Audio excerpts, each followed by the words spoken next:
네, 저희 유튜브 채팅창에서 토론하시면 시청한 재미가 2배, 3배니까요. 많은 참여 바라겠습니다. 저희 뉴스 프레스룸 라이브의 핵심 관계자들 나오셨습니다. 안녕하십니까? 안녕하세요. 안녕하세요.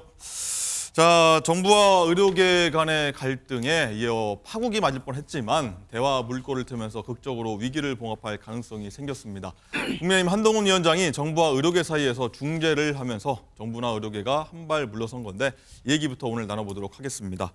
자, 장관 기자, 한동훈 위원장이 어제 어떤 역할을 했길래 좀 강대강 평행선을 달리던 정부와 의료계 입장이 조금 좀 누그러지거나 좀 바뀐 걸까요? 네, 정부와 의료계의 중재자 역할을 자처를 했는데요. 어제 서울 세브란스 병원에서 전국 의대 교수 협의회를 만났고 또 전의교협은 전공의들에 대한 유연한 행정 처분을 강력하게 요청한 것으로 알려졌습니다. 그러니까 정부가 병원에 복귀하지 않는 이 전공의들에 대해서 면허 정지 처분을 원칙대로 내일부터 처리를 하기로 했는데 교수들이 이를 재검토해달라 이렇게 요청을 한 겁니다. 또 당장 오늘이 39개 의대 교수들이 순차적으로 이 사직서를 내기로 한 첫날이기 때문에 이 운명의 25일이 임박하자 한동훈 위원장이 정부와 의료계 사이에 중재 역할을 하게 된 겁니다. 결과적으로 한동훈 위원장은 유연한 처리 방안과 정부, 의료계의 대화체 가동을 정부에 요청을 했고요. 윤 대통령이 이를 한덕수 국무총리에게 지시하는 형식으로 수용이 됐습니다. 오늘 조규홍 복지부 장관은 곧바로 실무 작업에 착수한다고 했는데 교수협의회에서는 사실 이 정원 논의가 우선돼야 한다는 입장이라서 아직까지는 무척 팽팽해 보입니다. 어제 한동훈 위원장 목소리 들어보시겠습니다. 피해를 받을 수 있는 상황을 막아야 되기 때문에 정부와 의료계 간의 건설적인 대화를 중재해달라는 요청을 제가 받았고요. 그리고 아울러 의료계에도 정부와의 건설적인 대화에 나설 준비가 되어 있다라는 말씀도 저에게 전했습니다. 저는 책임 있는 정치인으로서 필요한 역할을 하겠다는 답변을 드렸습니다. 어떤 건설적인 대화를 하는 것을 좀 도와드리고 문제를 푸는 방식을 제시해드리고 이런 부분들을 말씀드린 거기 때문에 좀 지켜봐 주시면 될 것 같습니다. 네, 그동안 한 달 넘었습니다. 환자들 불편이 굉장히 컸고 저희 어머니도 병원 갔다가 굉장히 불편하다 이런 말씀 하셨었는데 서정포 변호사님, 일단은 이렇게 여당에서 공개적으로 좀 중재에 나선 건 한동훈 위원장이 처음이고 이번 사태에서 그래서 중재자 역할을 했다. 이렇게 보는 시각이 만나는 시각도 많이 있는데 어떻게 보십니까? 그렇죠. 상당히 총선에 이게 민감한 이슈가 됩니다. 네. 처음에는 국민 여론이 압도적으로 정원을 찬성해서 상당히 호재였는데 이게 오래되면서 환자들이 불편하고 또 불안하잖아요. 그러다 보니까 정부를 비판하는 왜 대화로 제대로 못 푸느냐 이런 여론도 상당히 많아요. 더 이상 방치하면 국민의힘의 악재로 바뀔 수도 있기 때문에 한동훈 위원장이 중재에 나선 거는 너무 당연하고 네. 다만 이준석 대표가 옛날에 미리 짜고 치는 약속 대련 아니냐. 아하, 한 달 전쯤이었나요? 그건 전혀 아닙니다. 네. 대통령실하고 한동훈 위원장이 짜고 치는 게 아니고 오히려 의대 교수협의회에서 대화를 요청했고 그래서 세브란스 병원 가서 만난 거거든요. 네. 저는 근본적으로는 징계 유예가 안 되고 정원 일자 숫자 이걸 단계적으로 어떻게 늘릴 건지 여기까지 한동훈 위원장이 중재에 나서야 풀리지 않을까 이래 보입니다. 네, 서영주 대변인 어떻게 보십니까? 어제 만남을 사실 의사협회에서 좀 취소하려고 했었는데 한동훈 위원장이 좀 만나서 내가 좀 해결해보겠다고 네. 의지를 피력해가지고 설득했다고 하지 않습니까? 아까 약속대로는 얘기도 나왔는데 그런 것까지 좀 가야 될까요? 어떻게 보십니까? 약속 대령까지는 볼 필요는 없을 것 네. 같은데요. 진즉했어야 될 일이 이제 하는 거죠. 이제 했다. 근데 왜 진즉해야 될 이런 물밑 협상들 아니면은 의료계 쪽이랑 얘기를 했어야 될 부분들을 왜 이제 할까? 생각해 보면 총선이 얼마 안 남았구나. 그러니까 이제 의사와 정부 간의 갈등 자체가 너무 고조되면서 국민들이 말하자면 본인들의 의료 현장에서 너무 불편함을 느낍니다. 그다음에 이제 국민의 생명이나 건강권 자체가 침해가 돼요. 장기화되면서. 네. 처음에는 좀 나름대로 지지율에 도움을 받았죠. 근데 자꾸 이제 이 바닥에서 이거 뭐 하는 거냐. 우리 지금 건강 가지고 너희들 뭐 하냐. 이런 민심이 올라오다 보니까 지지율이 차게 싣고 있다. 거기에다가 최근에 정부 여당이 뭘 잘하죠? 최근에 여러 가지 악재가 있잖아요. 론종섭부터 시작해서 대파 가격까지 갔을 때 이게 총선을 앞두고는 이렇게 하지 않으면 견뎌낼 수 없다는 차원에서 한동훈 비대위원장이 나선 것 같아요.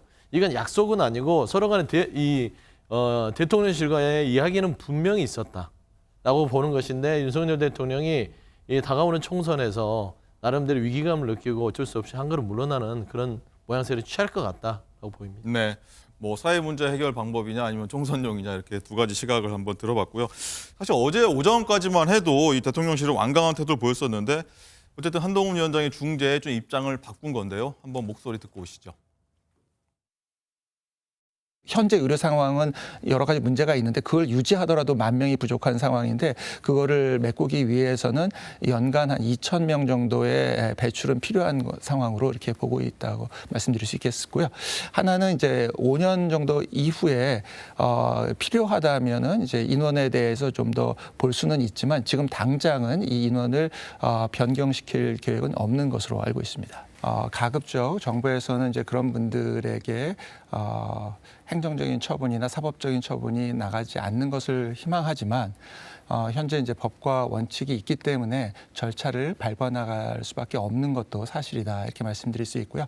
그런 의미에서 이러한 절차가 마무리되기 전에 조속히 돌아와서 환자의 곁에서 환자를 방치하는 일이 결단코 없도록 이렇게 해주시기를 다시 한번 부탁드린다 이렇게 말씀드릴 수 있겠습니다. 네.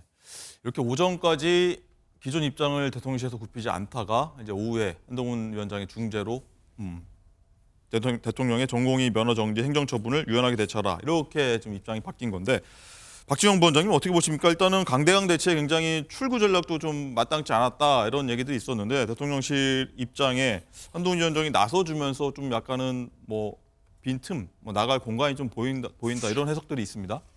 한동훈 위원장의 요청에 의해 가지고 정부의 방침이 바뀌었다. 그럼 선거 개입 이야기 소리를 들을 수 있습니다. 저는 그렇게 해석은 되지 않고요. 네. 다만 이 윤석열 정부의 법과 원칙이라는 것이 선거를 위해서 언제든지 내팽개칠 수 있고 바꿀 수 있구나라는 시각은 국민들에게 심어줬다고 봅니다. 그러면 윤석열 정부는 국정 운영을 국민을 위해서 했느냐 아니면 선거를 위해서 하느냐라는 질문에 또다시 봉착하게 됩니다. 이것은 사실 진작에 해결해야 될 문제라고 생각이 드는데요. 면허 정지가 아니라 파업 전에 해결했어야죠. 파업 전에 해결을 하는 것이 국민들을 위해서 정치를 하는 것 아니겠습니까? 그런데 이 면허 정지 시점에 하는 것은 의사들과 그리고 정부, 표를 위해서 파국을 막았다라는 의심을 저는 살 수밖에 없다. 그런 생각이 들고요. 이번 사태로서 윤석열 정부는 이 법과 원칙, 본인들이 이야기했던 공정과 정의를 지키지 않는다라는 것에 빠졌고요. 또 더 근본적으로는 사실은 이분들이 이야기했던 법과 원칙이라는 것이 선거를 통해서 권력을 유지하는 것에 대해서 더 급급했다. 국민의 건강이라든가 보건의료의 문제라든가 이런 것들은 안중에도 없었다라는 두 가지를 다 증거로 보여줬다. 그런 생각이 듭니다. 네. 신조 대변인 어떻게 보십니까? 일단은 의대 교수들이 이런 말도 했다고 하죠. 품격 있게 좀 대화에 나설 수 있는 분을 좀 같이 얘기했으면 좋겠다 이런 상대였는데 한동훈 위원장이 나서준 개념이거든요. 어떻게 보십니까? 그러니까 이제 양쪽 의사들과 정부가 이제 강대강으로 갔기 때문에 자신들의 그 고수해왔던 입장을 조금 수그리고 대화에 나서기는 쉽지 않았을 것으로 저는 판단합니다. 그렇기 때문에 한동훈 이제 위원장이 나서서 어떻게 보면 양쪽의 출구를 모색한 다음에 그 장을 마련한 것으로 보는데 저는 지금까지 그 의대 파업으로 인해서 있어왔던 그 환자와 그 가족들 다 그 상당히 불편함이 많이 있었잖아요. 맞습니다. 근데 그러한 불편함을 감수하고서라도 정부는 의대 정원이 시대적 과제이기 때문에 늘려야 된다라는 입장이었고 의사단체는 그것을 반대해 왔었는데 지금 사실 원칙은 달라진 게 없습니다. 의대 정원을 2,000명씩 증가하겠다라는 그 정부의 입장은 변화가 없지만 강대강으로 가서 의사들을 압박하는 그러한 수단이 있어서는 조금 변화를 모색하겠다라는 입장을 밝힌 것이기 때문에 앞으로 어떻게 흐를지는 조금 두고 봐야 되겠습니다만 네. 이것이 윤석열 정부의 대통령의 선거 개입이다 이런 식의 주장은 저는 좀 개인적으로 좀 침소봉대하는 면이 없지 않아 있다라고 생각을 네. 하고요. 이 문제는 국민의 건강권과 관련한 문제입니다. 그렇기 때문에 이것을 과연 정치적으로 바라볼 것이냐 저는 그것에 대해서 좀 회의적으로 보고 있습니다. 네. 그리고 일단 대화의 물꼬는 텄지만 넘어야 할 산들이 좀 있다. 뭐 산 넘어 산이다 이런 표현들도 나오던데 장관 기자 어떤 문제들이 좀 남아 있을까요? 전공의 복귀 여부가 문제인데요. 우선 협의체가 향후에 또 어떤 조정안을 내놓을지는 모르겠지만 현재까지는 정부가 2,000명이라는 이 의대 증원 숫자와 관련해서는 변한 게 없기 때문에 전공의를 대표하는 대한전공의 협의회 측에서는 아직까지 어떤 입장을 내놓지는 않고 있는 상황입니다. 네.